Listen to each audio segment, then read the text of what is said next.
Ngayong ika-21 ng Agosto 2013, sineselebrate natin ang 30th death anniversary ng dating senador na si Ninoy Aquino. At ngayon naman, para kilalanin nga, meron kaming special na handog sa inyo.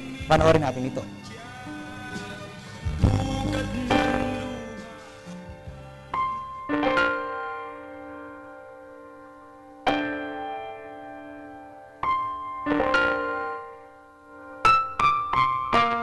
Nakilala natin siya bilang isang magiting na simbolo ng demokrasya na walang takot na tumuligsa sa batas militar na sinimulan ng dating Pangulong Ferdinand Marcos.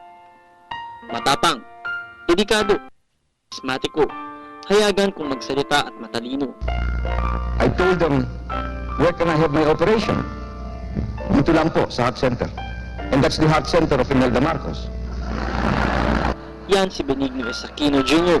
Pero sino nga ba siya sa kabila ng politika? Ipinanganak sa Concepcion, Tarlac. Maagang nakitaan ng galing at talino.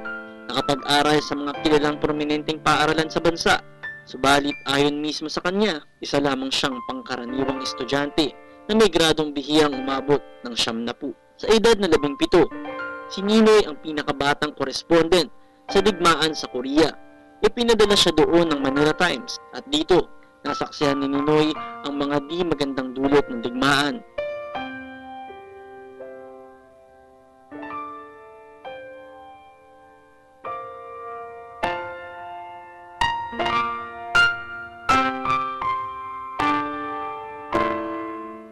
Di nagtagal, pinakasalan ni Ninoy ang isang asyendera na tulad niya ay nagmula din sa bayan ng Tarlac. Walang iba, kung hindi ang dating Pangulong Corazon Aquino.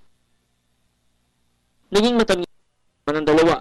Katunayan, nagawa pa niyang sumulat at mag-alay ng isang awitin para sa kanyang may bahay. Tinawag niya ang kanyang kanta, I have fallen in love with the same woman 3 times.